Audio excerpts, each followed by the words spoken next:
automatic reason for removal. So if you did find it and it did look like this, all you had to simply say, to the bureaus, you don't want to dispute it with the creditors, say it to the bureaus, this account needs to be deleted because, put the because in there, but keep it super freaking simple, because the balance is higher than the high balance, okay? And then there's another violation about the lack of a limit reporting, but the comment section saying that the high balance is the limit. They are purposely doing that to screw up your credit, and there is a way to get around that. Okay, so do you see the section that says comments, subscriber reports, dispute resolved, consumer disagrees? Okay, so what happened first was a notice of dispute was put on that file, right? So, I'm disputing this, whatever the hell it is. I don't even know what account that is. I'm disputing it, and, I disputed it with the bureaus. The bureaus told whoever the hell it is that I disputed it, and now they have to put that notice of dispute. So the creditor reports it, and then the bureaus have to put that on there if the creditor already did not put it on there, okay? So it's section 623 FCRA and 806B FDCPA that it is required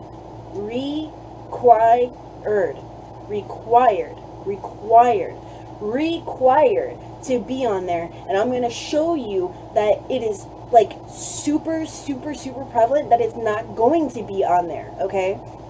So you could be disputing for like ever and it just doesn't happen. It doesn't go on there. And why? I mean, think about this. Okay, you go to apply for something and the creditor needs to know that you actually, I didn't want to put that one up there. The creditor needs to know that you actually disputed that account, right? So why wouldn't it say disputed? It has to say disputed. All right, let me see what I put this one on here for. I'm going to make it bigger and I'm going to move it. Okay, so this is a disputed account. And if you look down in the comments, it does not have the required notice of dispute. So this is credit check total, but if you went and pulled this credit report on Equifax, on TransUnion, on Privacy Guard, on Identity IQ, you're going to see the same shit, because I did that. I went and looked at the back door. I went and had this client pull, Privacy Guard. I went and checked on not credit check total, Experian, and none of them had the required notice of dispute. So because of that, we got the late payments taken off, not the whole account, just late payments. So this is what I'm talking about. You're going to see that a lot, but as you can see, there's also a monthly payment even though the status says closed. So you don't want to do that with an account that you just want to take the late payments off of. You only want to do that with an account that you want to remove the entire thing, okay? So now this one, once again, was disputed, and there's nothing on there. It just says that it was charged off in the comments. You can also see that there's no original amount. So I have used some of these images in different videos before, but I'm using these and the reports to show you what you already knew about the violations, right? What they are, but now you need to know what they look like and how to use them, okay? And this is my job. This is what I do all day, every day. Like, I sleep 4 hours, okay? I spend so much time on every single file that, like, I don't even remember, like, what my husband's face looks like seriously, because all I'm seeing all day long are credit reports. Like, everything looks like numbers to me. So anyways, this one, if you look at the credit limit, okay, one of the violations is, let me go find it. One of the violations is purposely doing some shit or another. Let's go find it. Okay, this one's reinserting. This one's failure to respond. Transferring or selling without reporting it. Failure to provide, if requested after verification, the method of verification. And I don't really have to go into that one because you guys all know about that. Failing to note that the item on your credit report is under dispute after creditor or debt collector has reported the dispute. So I kind of mixed them all in, and as you can see, a lot of them are the same because once again we're looking at bureaus, creditors, and collection agencies. Okay, here's another one that's the same. And I have them up here for a reason. Okay, failing to report a disputed account. You get what I'm saying? They're all the same shit, and that's why they're so important, and they're spread across so many different sections of the FCRA and the FDCPA. Okay, So here's another one. I am going to find the one I'm looking for, but here's another one. Failing to validate the debt in question while continuing to report it on your credit, which is, it's still further collection activity.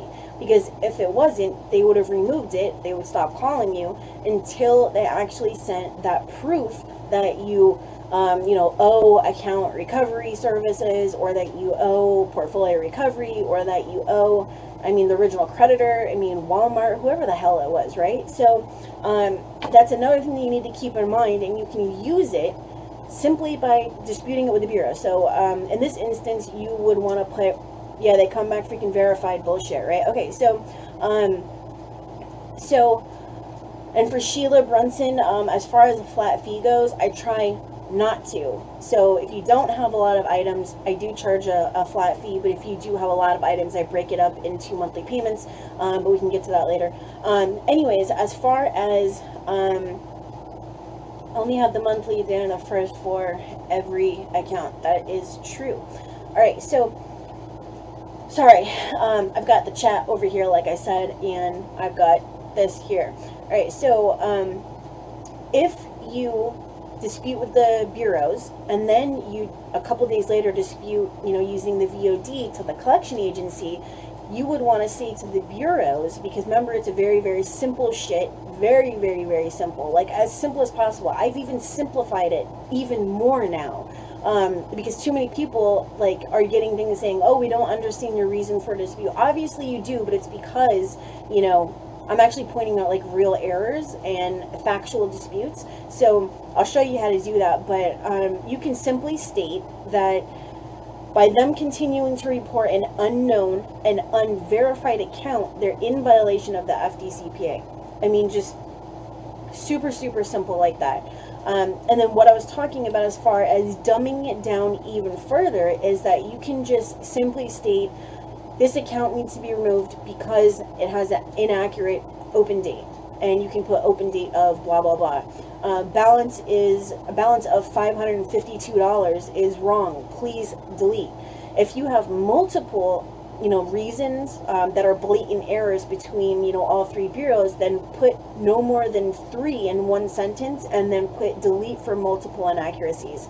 And I did show you the type of results that you can get on video 1 for the credit bureaus, where it said deleted, deleted, deleted, deleted. It was two whole pages of nothing but deleted, and that's because I dumbed it down even further to be as simple as humanly freaking possible, and it worked. I did not think it was going to work, but it did.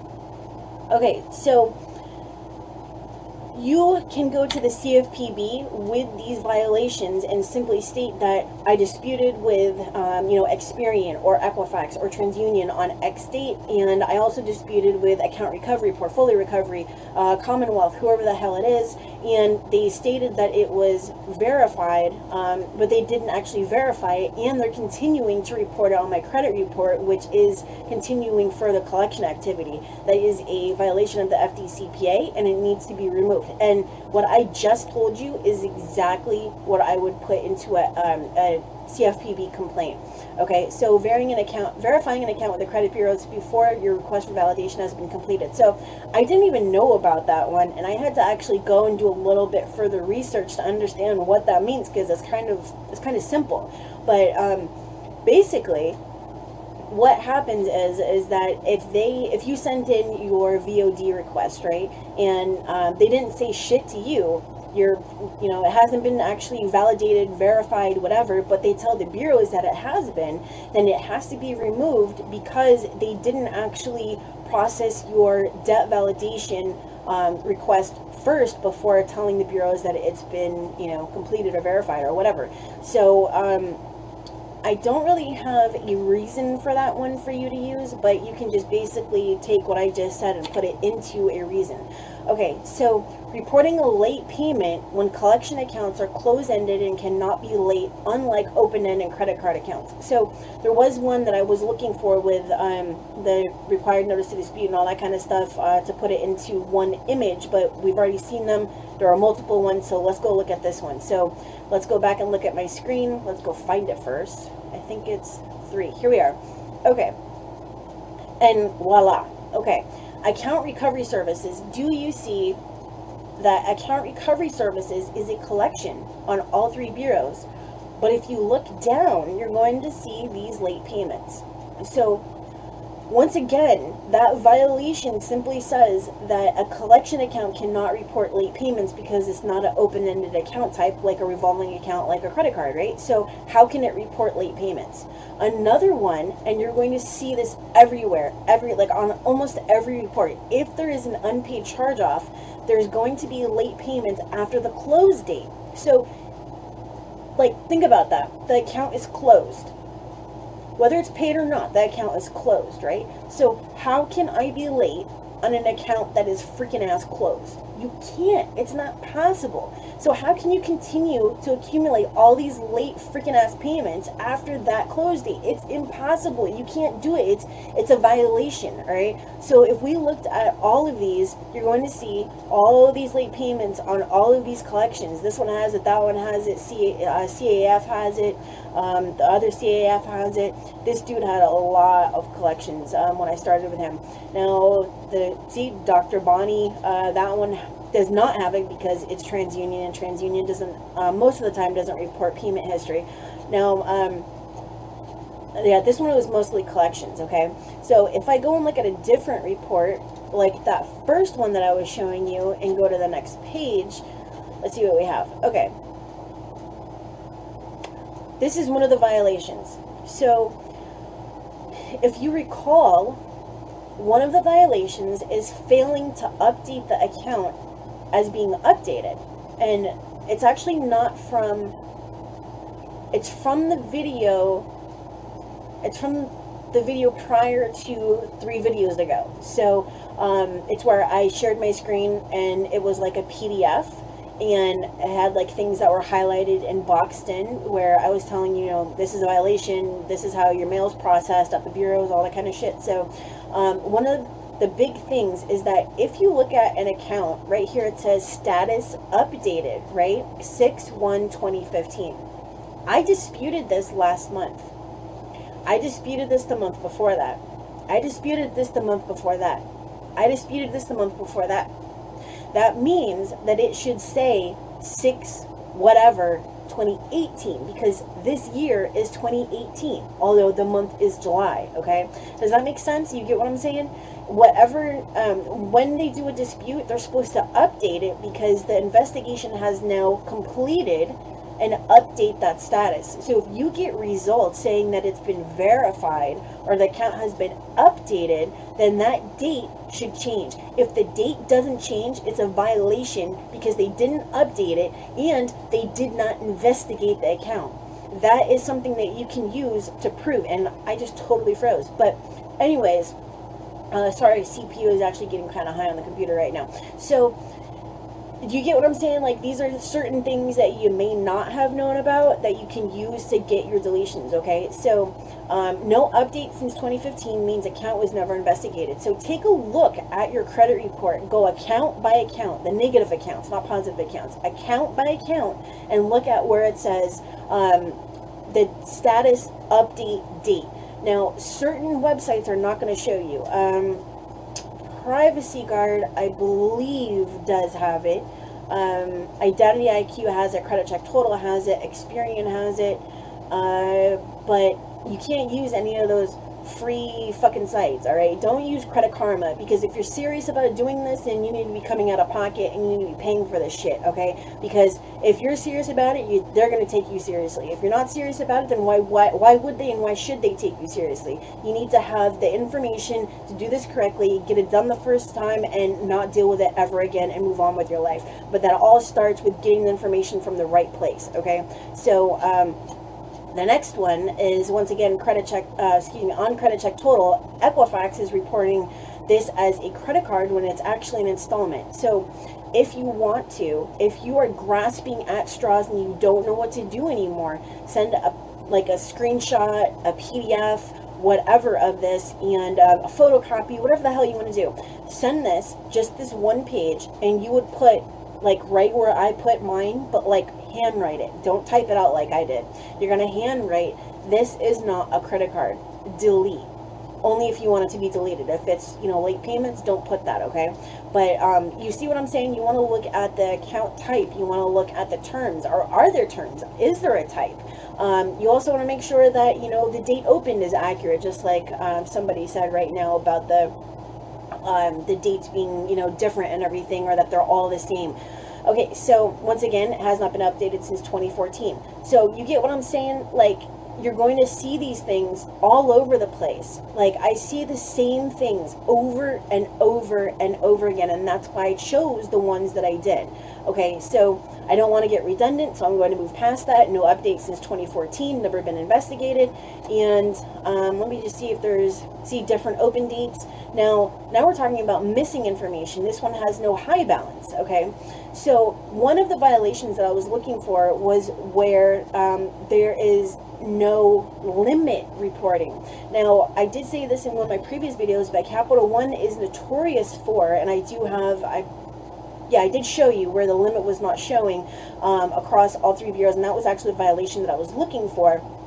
They purposely don't do that, okay? So I'm going to show you how to delete it, or I'm going to tell you basically, and then I'm going to show you how to fix it on a positive account. So if you are not showing a limit on the account, it's because they purposely did not put it on there, and they did that to hurt you, okay? Capital One admitted it during testimony in a lawsuit, and they kind of got fucked because of it, but that works to your advantage, okay? So if you have a positive account, well, first of all, to get it off, you'd say this account has no limit. The limit is required to be there. Delete immediately. Now, if you have a positive account, and let's say that your credit limit is $2,500. Your credit limit is $2,500, right? But you're being a good boy or a good girl, and you're only using $100, right? So 100 out of 2,500, because you so care about your credit, because you're on the right track now, and you're like, yes, I'm doing the right thing. But guess what? It's Capital One. They do not report your limit. What they do is they put right down in the comment section that the credit card limit is the high balance. But that's just in the comments. Nobody reads the fucking comments, right? So they're thinking that you only have a limit of $100 because it says that the high balance is only $100 because that was your highest balance. So instead of it saying $2,500, it says $100. And guess what? Your utilization is now all fucked up because it says $100 when it's supposed to say $2,500. What you do to fix that, and once again, only on positive accounts, is you jack the credit all the way up. Go buy a fucking TV. I don't care. Whatever you want to, right? As long as you have that money to immediately go and pay it off. Go get your gas plus pay all your bills for the month all at once, but have the cash to go back and pay it immediately. So you just jacked it up, not past your limit, and you went and paid it down. So now your high balance is going to reflect your actual limit. Okay, so it's going to show $2,500 instead of $100, and that is what is called an indirect dispute technique. Other indirect dispute techniques, and I am going to be making a video per each indirect dispute techniques, because that is the next little mini series. That would be like authorized users, primaries, legal primaries, such as the subprime shit like My Jewelers and New Construct and Self Lender and all that kind of shit, right? So those are indirect dispute techniques. Another one is removing your addresses and other personal information, or doing the whole thing with looking for your correct limits. All right, so all of those little things can drastically fix your credit or enhance your credit or increase your credit score because you know what you're looking for. Now back to this, balance is higher than the high balance. That's not possible. The high balance means that that's the highest balance it has ever been. So how can you have a high balance of 2361 but the balance is 3371? Shouldn't it be the other way around, where the high balance is 3371? Even if they were equal to each other, then that would make sense. But the highest balance being lower than the balance due on a charge off doesn't make any sense, or on any account for that matter. Okay, so and I'm sure that you figured out, but my live events are substantially longer than my regular videos. That's because I'm not timing myself. I'm not trying to go all fast and all that kind of shit. I'm here to help you in real time. And once again, I will be answering Any questions that you want to shoot at me over on this side towards the end? Okay, and I do see them accumulating over here. Okay, so remember I said that you can use the missing information, like missing type, missing terms, and it says NERMs instead of terms. So those are things that you want to use as a last resort, but the limit is important. Okay, so you could use no type, no terms, missing high balance, missing original amount, and then the more important ones are limit and sold to. So it should say sold to Midland, sold to Portfolio, sold to Calvary, sold to whoever the hell it is, some company you've never heard of before. But if they did not put that it's been sold to and they do not own it anymore, right, then it is a violation.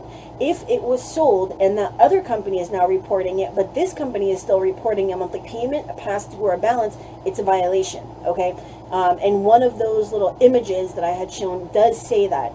So it's in video 1, 2, or 3, and it was on one of those that I just showed. All right, so I believe there's not that many more on this one, and plus I want to get to another one anyways, but you get the gist. Now you know what a little bit more of what you're looking for. So let's get off this dude's shit. These are student loans over here, the OSFAEDS. Okay, so I believe this is the one that had all the collections. Okay, here's an example of an account that was disputed that's not showing a notice of dispute. It says redeemed repossession fixed rate. It does not say account disputed by consumer. So you want to go through each and every negative item that you have. Pull it in as many places as you can. Pull it at Credit Check Total, pull it at Identity IQ, pull it at Privacy Guard, go and pull it on Experian.com. And you want to look to actually make sure that everything is reported the same on every report. Now, there's another thing that you want to look for, and there's one reason that I really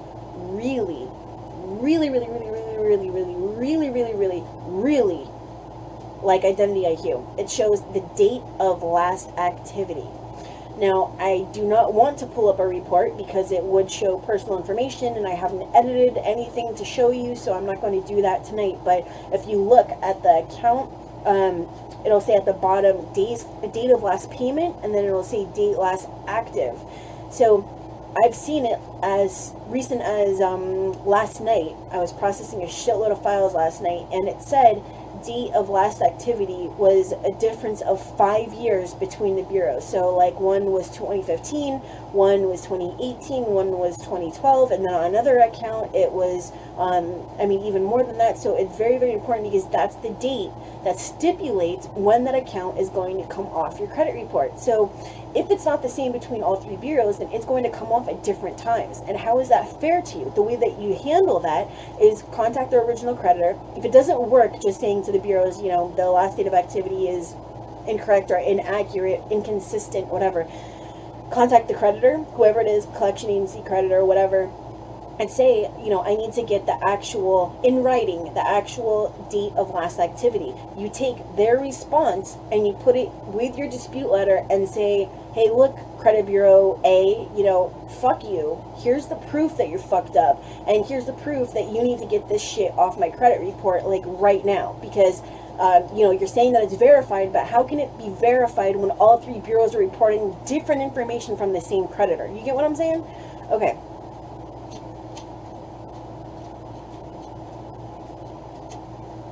Tonight, I love Coke. It's like I'm pregnant all over again. Like, I loved Coke. And before that, I didn't even drink Coke. And no, I'm not pregnant. Okay, so this one, I think everything I wanted to show you was at the top of this report. Okay, now that collection did not have any information on it as far as, like the late payments and all that kind of stuff, but another thing is that on collections, there should be no past due.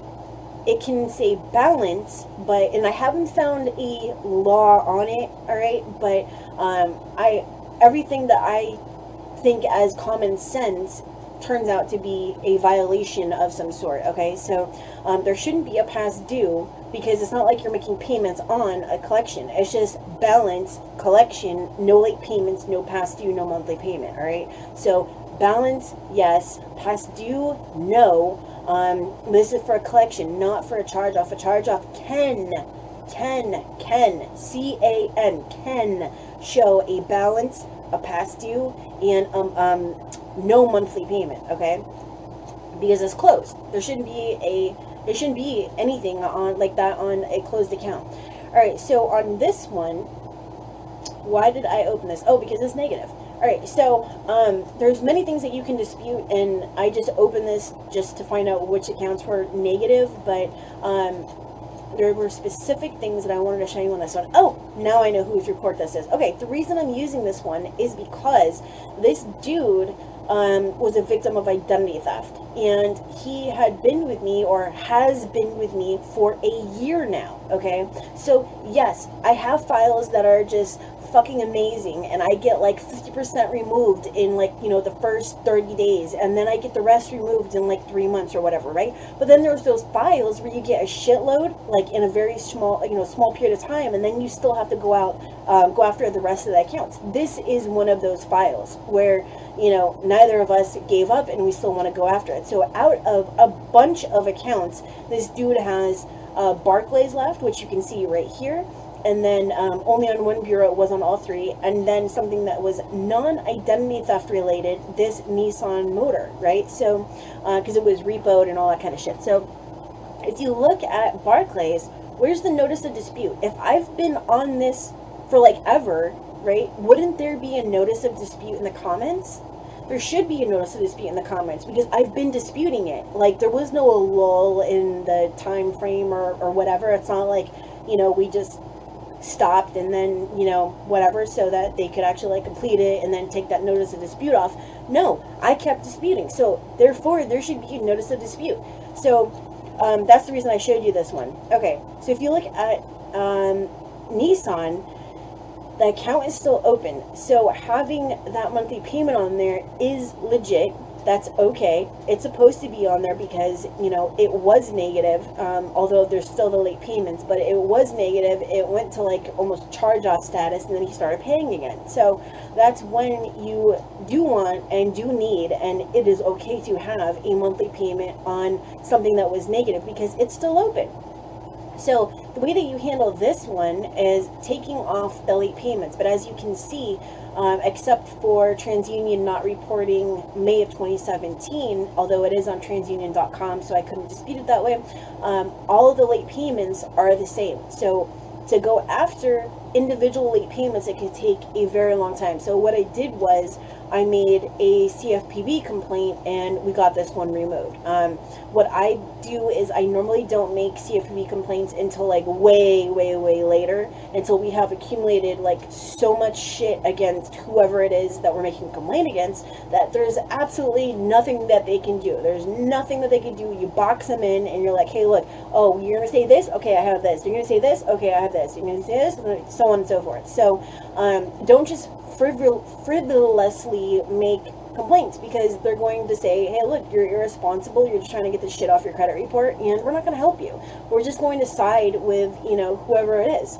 So this is the last report, but I do have other violations to show you that are the most important. Let me just go find a negative account. Okay, so that would be Capital One. Okay, here we go. Do you notice all of these late payments, 2014 March, all the way up through 2018, right? Okay, this is a closed account. This is a charged off account. How can there be all of those late payments? The account has been closed for like ever. And it was actually caught in the middle of the page. So this is a charge off, but it's not showing the date updated, and normally with Experian that's the date that they charged it off, because a lot of the times they don't update that status update date, which once again you can use to get it off your credit report. Okay, so there should be no late payments after the account is closed. Remember I told you that? Now, for like the longest time, I was disputing that way. Like I used it as one of the reasons for dispute, and then I just stopped, right? Because it just wasn't working. And then all of a sudden, I tried it again, and it started working again. So what you have to realize is that just because you do something and it works and then you do it again and it doesn't mean that it no longer works. It just means that it doesn't, there's nothing that works 100% of the time on like 100% of everything. Like disputing unknown with every single, collection that is not like portfolio recovery or midline or whatever. It's not going to work. Sometimes it's going to work and sometimes it's not. Sometimes you can dispute, enhanced recovery, ERC, as unknown, and other times you have to say, like, Section 609 protects me against you doing this, and I need to see something that proves the ownership of this account. Please delete. So, having said that, the whole point was behind this was that I started disputing this again about the late payments after that close date because, I read something and I shared it with you guys in 4 videos ago where it literally says, it doesn't work 100% of the time on 100% of shit. So people that guarantee that we're going to get, 100% of your negative items off in 45 days, let's just say 45 days, 100% of the time. That just doesn't even make any sense. Or that 100% of the time, identity theft method works. No, because I can go and dispute these files right here that I'm working on tonight, all as identity theft, and maybe 5 out of 25 of them are going to work. But if I disputed one as identity theft, and then the rest of them, I did some VODs.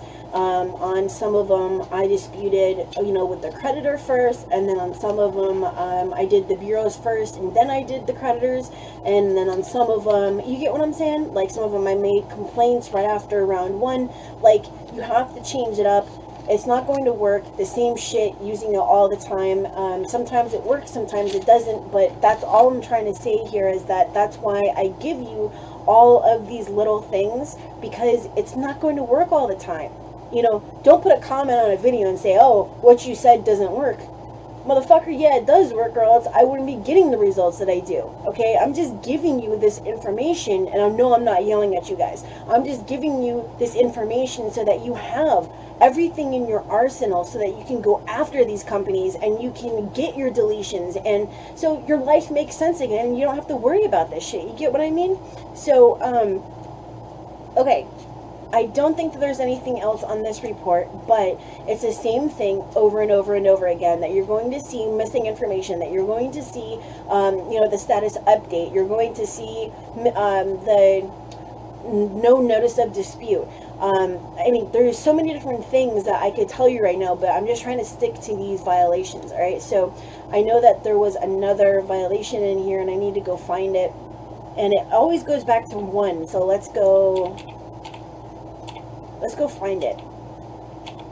Transferring and selling, okay, dispute, validate, verify, and this is where we left off. Reporting a late payment on collection accounts that are closed because they are not open-ended, and then reinserting. Okay, so we did go through all of the violations that were the most prevalent and the most important, not really important because obviously all of the other ones are important, right? But having said that, I just want you to know that if one thing doesn't work, go and write down what you're going to do next. So let's say that the whole reinsertion doesn't work. Then you're going to go after the notice of dispute, and if the notice of dispute doesn't work, look for whether the creditor even responded, and then go after the failure to respond, and you can make a CFPB complaint about it. If that doesn't work, then go and look for missing information, such as transferring or selling an account without reporting it, like I showed you.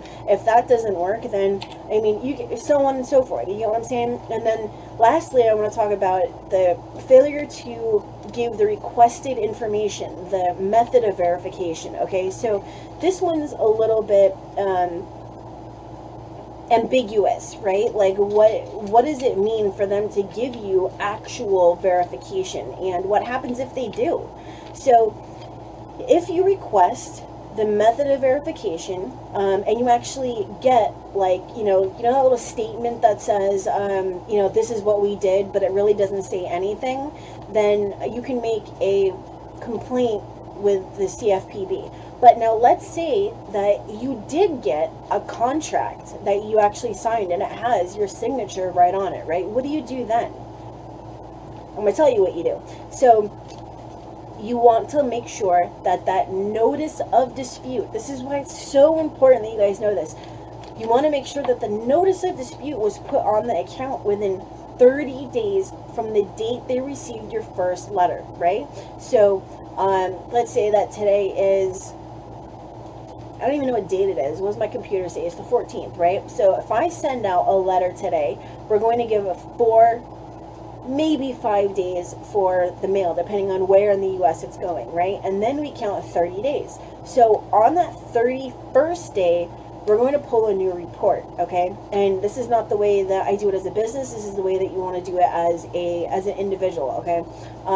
So you're going to pull that new report on the 31st day after you sent that mail, and you're going to determine if that notice of dispute was on there. Because yeah, maybe they did send you the contract for that vehicle that you owe $14,000 on, but did they put that notice of dispute on there? If they did not, it's a violation. It doesn't matter that they sent you that 15-page contract with your signature, right at the bottom. It doesn't matter. They have to put that notice of dispute. Now, let's say they put the notice of dispute, but they didn't give you that signed contract. It's a violation because they didn't prove whatever it was that you requested of them. You get what I'm saying? So if you don't get one, you go after the other. If they do both, then what you do then is you go after something else. So something else would be like, and let me go pull up a different screen here. Okay, not that screen. This screen. Okay, so something else would be like the balance, right? So now, now you basically said that it's mine. Here's my signature. Now I want to dispute the balance. Now I'm going to dispute the fact that it's reporting as an authorized user and, it's actually individual. Now I'm going to dispute the so on and so forth, the past due. So just because an account was legally verified, it doesn't mean that you no longer have options to continue moving forward. You just have to know what it is to, put it in a hierarchy, right? So if you were to draw a pyramid, so here's my screwed up pyramid, right? So here's my pyramid. You can't really see it. It kind of looks like one of those Hershey Kisses, right? So here's my pyramid, and I'm trying to see if it even what it looks like over here. Yep, okay. You can see it. So here's my pyramid. Now what happens is that you're going to have the things that are what do you call those, general disputes down here, right at the bottom, and the stuff that really, really, really matters here at the top. So the method of verification would be up here at the top. The notice of dispute would be up here at the top. The very specific things that I showed you would be here at the top. But all those things like disputing the balance just because you have nothing else to dispute, the missing high balance, that would be down here. You get what I'm saying? You have it. Oh, it's kind of like if you are into SEO, right? Let's say that when I go and post a video on YouTube, it's going to ask me for all my keywords, my tags, and you put all of the relevant ones for the video in the beginning of your tags, and then at the bottom you have all the general ones. So for this video it would be how to use FCRA and FDCPA violations to remove verified accounts, right? And then on the bottom it would say credit repair, disputes, credit dispute letter, or some shit like that. That's the same thing as disputing your negative items, that you do all the specifics up here and, the non-specifics down here. And that's, you just work your way down. If you get to all the way to the bottom, you've gone through all 17 reasons, for dispute, then there may come a time when you just want to just give up. You know what I'm saying? Just, there's a time when you may just want to give up. And I'm not saying that for you to feel like you need to. I'm not saying that for, you know, you to get upset. I'm saying that certain things, just for whatever reason, it just doesn't come off. You get what I'm saying? And you've gone through 85 million different things, okay? Move on with your life, all right? What you could do is you have your negative items over here. You're going to use indirect dispute techniques to raise up your credit score. This is going to get older and older and older and older. And the older it gets, the less it's going to affect you. And here you are over here working on your credit score to raise it and raise it and raise it and raise it and make it look all nice and everything. And this is going to matter less and less and less and less, okay? Does that make sense? You get what I'm saying? At least I hope that you get what I'm saying. So, like I said, that's going to be a next video where I show you the indirect dispute techniques, so that you can, while you're working on all of this shit, you can, you know, raise your credit score and everything. But the reason why it says to remove verified accounts is because most of you guys have already disputed and it's already come back as verified, because most of the comments that I get on the videos is, you know, the credit bureau said, or Experience said, or whatever, that it was verified, but, you know, now what do I do? So that's why I put it as, you know, to remove verified accounts. Okay, so I don't have a problem taking a couple of questions, so I'm going to move my chat over this way so I'm not looking over here while the camera's over here. So let me go and just move this. And if you have not commented and you want to comment, just go ahead and put that there now, and I will answer questions. And just so you know, there is, for whatever reason, a little bit of a delay, because I'm actually watching myself on the live page.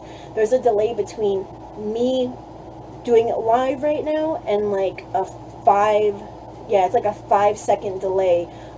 So if you post something, I'll try to answer it right now, okay? So I just want to let you know that there's a delay. So I'll take like 10-ish minutes or so to answer questions. So if you want me to answer a question, go ahead and put it in the chat right now. Okay, is the open date the first day of delinquency? No, it is not. The open date is the date the account was opened. So let's say that I went and opened a card with Capital One, or I walked into a dealership and that's the date that I got my loan. That is going to be the open date of the loan, or of the revolving card, or of the so on and so forth. Now, the first day of delinquency is going to be when you're paying on your Capital One card and you go late. You know, you had the kids to feed, and, you know, you weren't thinking about paying Capital One because, you know, you didn't get paid as much at work that you thought you would, and so you went a little bit late. That's going to be the first date of delinquency, is that first 30-day late payment. Now, if you are also thinking about the whole thing with, you know, the statute of limitations, it's actually 7.5 years. So it's 7 years from that 180-day mark, okay, when it comes to charge-offs. So if you're wondering when your account is going to come off, it does not go back to the first date of delinquency. It goes back to 180 days after you first went late. So that's where that comes in. Thoughts on removing a bankruptcy from Experian and when the other two bureaus deleted them? Okay, Latricia, so as far as that goes, some people say that you can use the bureaus against each other, like, and I'm just going to rip this right now because it's got notes on it, but I don't care. So we have Experian over here and we have Equifax over here, but whoever I just said over here is, you know, they deleted it, and now you're just left with this one. Now, because they deleted it, you're thinking, why can't I use this to get this off, right? It doesn't work like that. If you write a letter to whoever the hell this was and say, you know, I had a bankruptcy on my credit and it, you know, it's not accurate, and Equifax removed it because they found that it was invalid, why won't you remove this from my credit report? The response that you're going to get is very simply that they interpret there's no interpretation of the FCRA and the FDCPA, okay? They interpret the FCRA differently, and they found that it is accurate and that it needs to stay on there. So don't try to use them against each other, because 7 times out of 10 it's not going to work, although it has worked before. Okay, so my Miracle 79, I have an emergency bill from 4 years ago just put in collection with an open date of 5/16/18. Can they do that? Okay, an emergency bill from 4 years ago just put in collection. Okay, so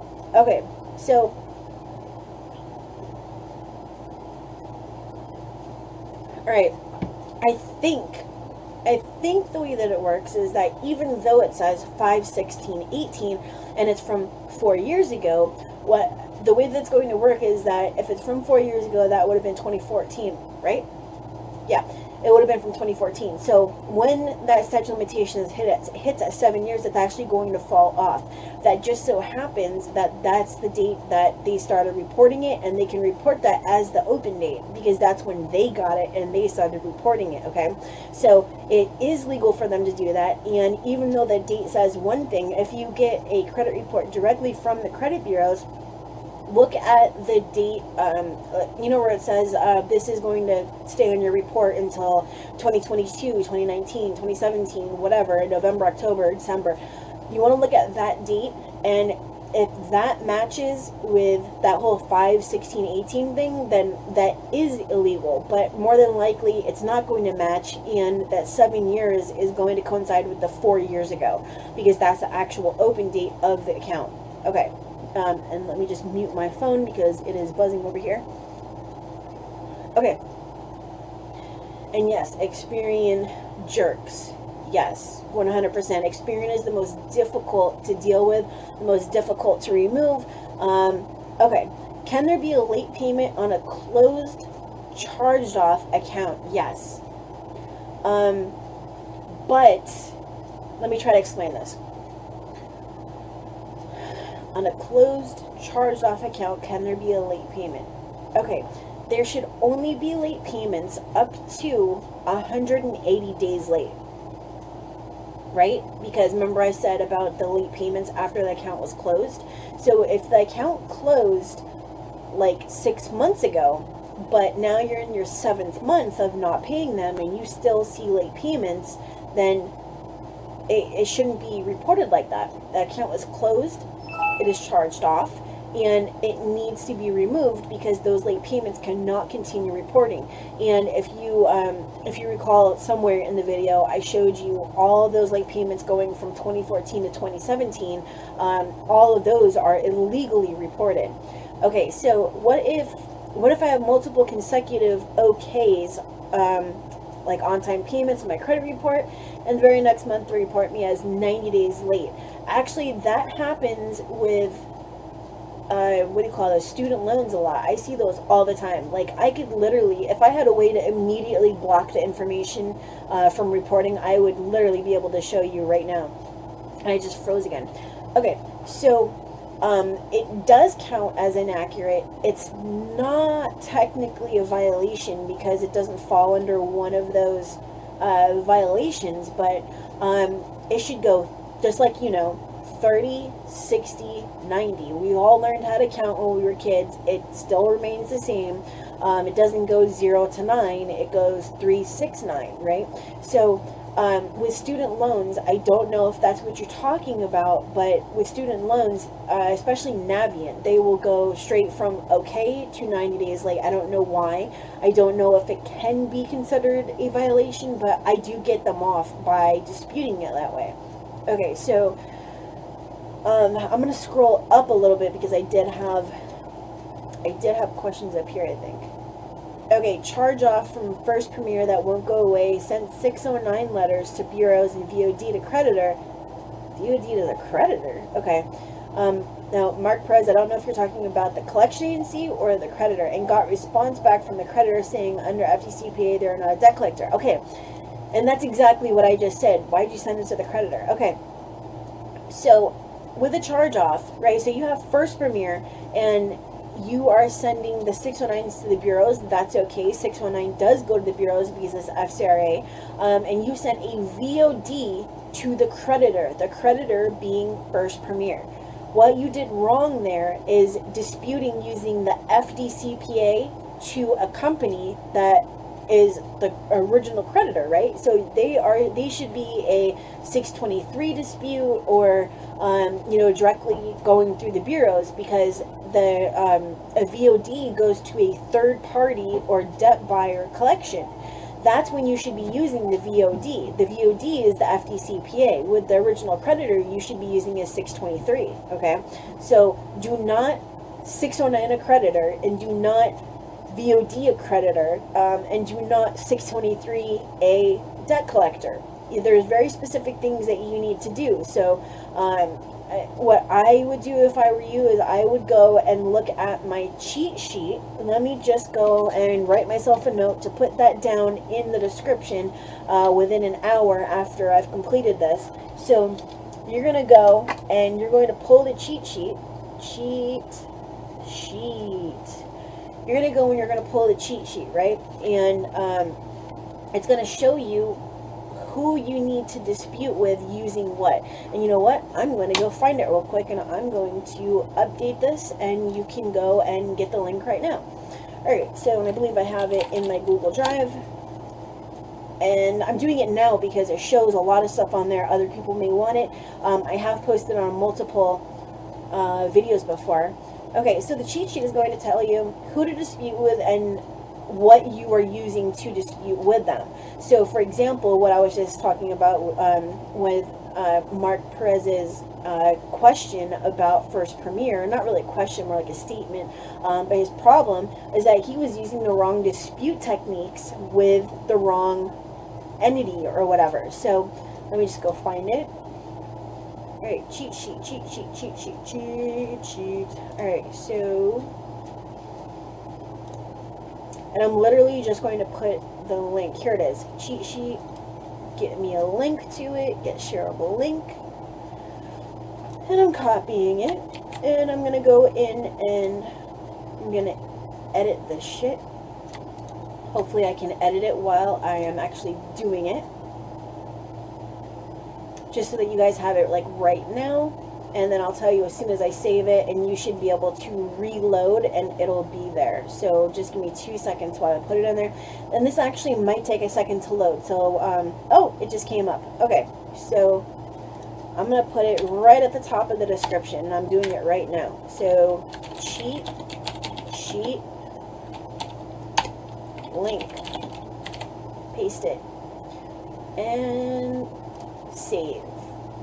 Alright guys, so the cheat sheet is now down in the description. You can reload if you want to get it, and it'll show you what to dispute with who and all that kind of stuff. Okay, so, and I don't want to say this name incorrectly, so I'm just going to say Miss Nichols says 90-day late, May 2015 late payment on student loan account and deferment, 2/15 to 7/30/15. Okay, you need to remove that whole account because, and it also depends on who's reporting it, but you would want to remove the entire account because,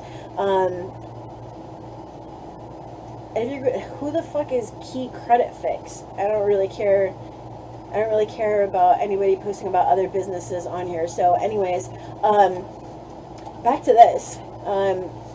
Okay, so if it is Navient, you're going to need to remove the entire account. If it's the Department of Ed, then you can go after the individual late payment. So go back to the oldest late payment and dispute that late payment. Okay, so if anybody has other questions, please post them now, because otherwise, thank you. I appreciate that. Everyone should use expert credit sweeps. How nice. You say the nicest things. Alright, I'm going to go all the way up then and see if we have any other questions. Okay, so I literally saved this for the end just because I wanted to give enough time for anybody to ask any questions that they had.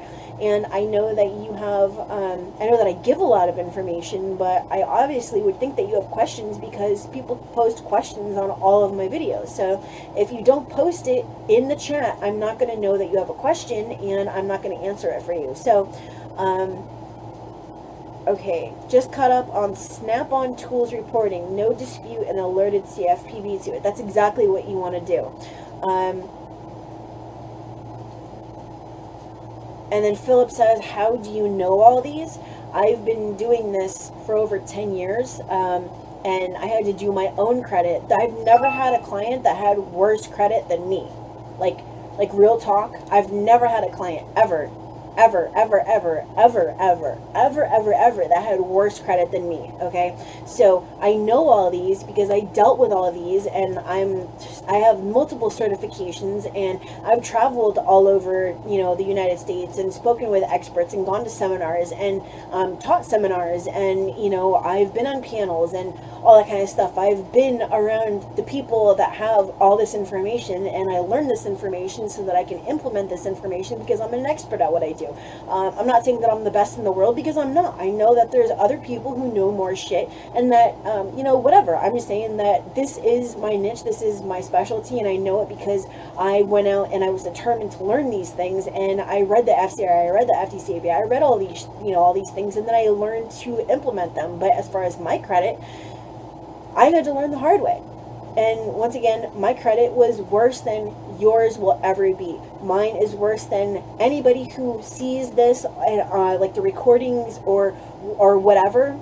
My credit is worse than yours will ever be and has ever been. And that's why I do what I do, and I come from it at a different perspective, because I've been there, I know the pain, and that's why I know all this shit. So okay, so you caught up on the Snap-on Tools. So with the no notice of dispute, it's a good thing that that you made the complaint with the CFPB, because they're just going to get away with it, and they're just going to continue reporting an invalid account. And what I was going to say like 40 minutes ago is that when a creditor that you are applying to goes and pulls your credit report, they need to see that the account is being disputed, because otherwise they're going to assume that that account is accurate and that it belongs on there. So that's one of the major reasons that you want the notice of dispute to be on there. But just so you know, when you go in to get a mortgage, that notice of dispute has to come off. You have to get rid of it. Okay, I'm scrolling back down to the bottom. Okay, on a failure by a creditor to put disputed on comments, is it okay to alert the CFPB as well? Yes.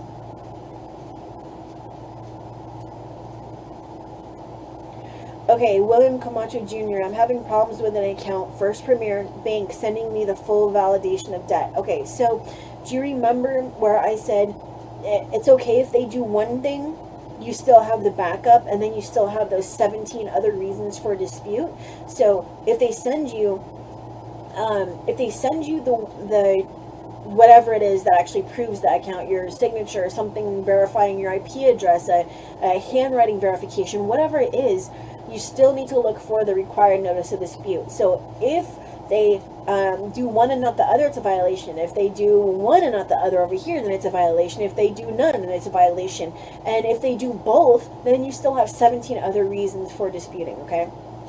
So I'm only going to answer a couple more of them, because like I said, I still have all of these to process. Okay, Shanitra. Okay, so on a charged off account, should there be a past due balance? There can be a past due balance. If the account is unpaid, then obviously it's going to show a past due balance until it has been paid. The one thing that it cannot report is a monthly payment, because your total monthly payments are going to be reported inaccurately, and you can actually be denied credit just because your total monthly payments are reported inaccurately, okay? I just looked at Identity IQ, what you said just wow, they were jacked up. You'll have a field day with mine. Alright, so I'm going to the bottom. I'm going to see if there are any other questions that I need to get to. If your identity got stolen, you need to dispute the accounts that were actually the result of fraud, and do a police report only if you are a victim of fraud. Only if you know that your identity was stolen and that this shit was compromised. Do not do it just to get the negative items off, okay? You can dispute you know, the fraud shit as fraud, and you can dispute the non-fraud shit as non-fraud shit. Just don't do all, you know, all together if it's not true, okay? You want to do the police report, you want to determine which items are actually, you know, fraudulent, and then you need to do an affidavit. Okay, Jessica West. The response I'm getting from TransUnion is, we see you're concerned about your report. Here's a copy, review and let us know. Why are they sending this? You know what? I honestly cannot answer that. Let me try to. Okay, so the response I'm getting from TransUnion is, we see you're concerned about your credit. Oh, I have seen that. All it is a way to get you to back off. It's a stall tactic. That's literally all that it is. And all you have to do is basically send a very simple, short letter, very, very simple, saying, I am disputing or challenging, use the word disputing or challenging these negative items. 1, blah, blah, blah. 2, blah, blah, blah. 3, blah, blah, blah. Okay? That way, they can't just say, we see that you're concerned. No, they have to accept your dispute, and they actually have to process your investigation and then send you the results. Now, another thing that you may not know is that, this goes for everybody, the bureaus are actually required to send you something acknowledging the receipt of your investigation request within, like 3 days or 5 days or something. They never do that. Like, I would say maybe 2 times out of 10 they'll do it. And that's another thing that you can go after. Okay, best way to initiate pay for delete. And I actually had someone ask me this earlier, and I'm still looking for a letter for that, because like, if you watch, I'm going to share my screen with you so you can see what I'm talking about. And you see I have my chat right there. Alright, so I'm going to go show you right here. Let's go block my face. I'm going to show you that I have a million letters, right? So let's go look at this shit. We're going to pull this up. Come on. Okay, I have like a million letters, and this is only like 1% of them. And I was going through my letters looking for a P4 delete letter. So I've got, and once again, I don't use templates, so these are just letters that I pull shit from. And I don't think that I have a pay for delete, or else I would, oh look, pay for delete 1. Here we go. Okay, let's open it and find out what it says, because then I will go and upload it, and I will give you a link to it. Alright, let's find out.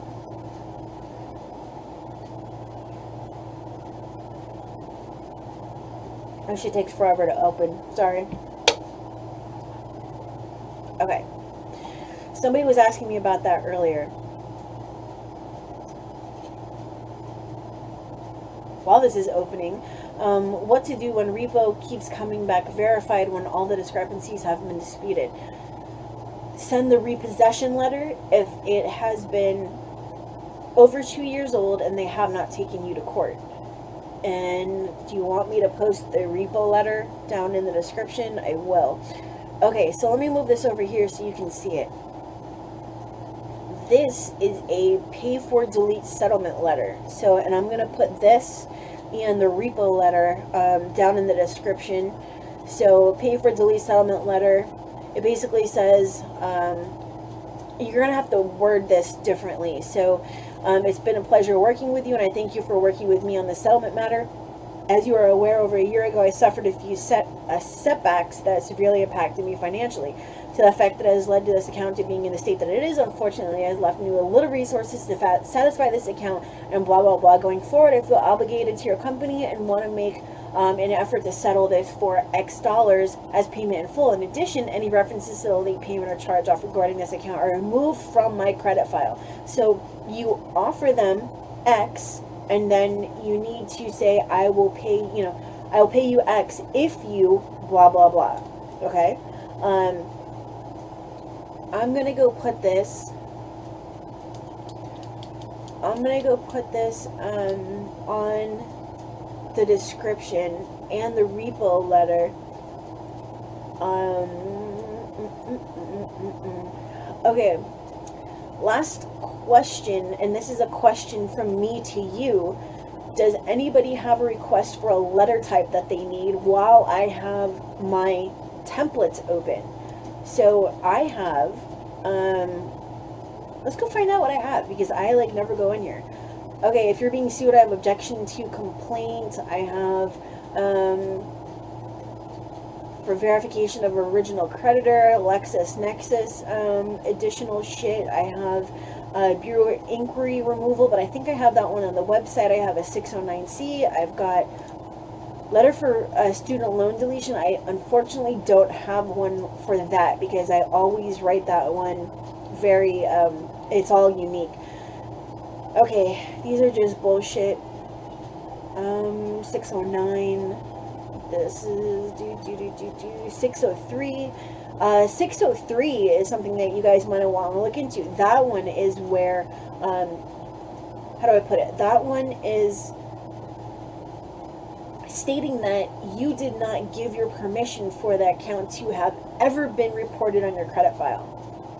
Removal of hard inquiries. Okay, we are sticking with that one. Okay, I'm going to go put the letter for the cheat sheet's already on there. I'll put the 611 letter for reinsertion, the repo letter, and hard inquiries. It's going to be a bureau letter for hard inquiries. Hard inquiries. If I don't write it down, I am going to forget, because that's how scatterbrained I am right now. And I'm going to get rid of this. I'm going to get rid of this. And I am going to get rid of this and go back to this. Alright guys, so I went an hour and a half, so I went much further than I thought that I was going to, but that is basically it for tonight. I appreciate you being here with me, and the next little mini series is going to be about the indirect dispute techniques. I think I want to do it on that. I'm not too sure. I still have to think about it, but I'll have another video for you guys soon. If you need assistance with your credit and you want to have someone take over it, and you know, all that kind of shit, you can schedule a consultation with me, and the link is going to be down in the description. I think it's there. If it's not there, I don't know, but it's simply on the book online page at expertcreditsweeps.com. So I will see you guys later. Thank you for being a part of this. I really appreciate every single one of you, and I will talk to you guys later. If you think of any other questions, just put them down in the comments once this video actually posts on here, okay? I will see you guys later, I guess. And that, I believe, is about it. Alright, you guys have a wonderful evening, and I will see you guys next time. Bye. I'm logging out now, okay?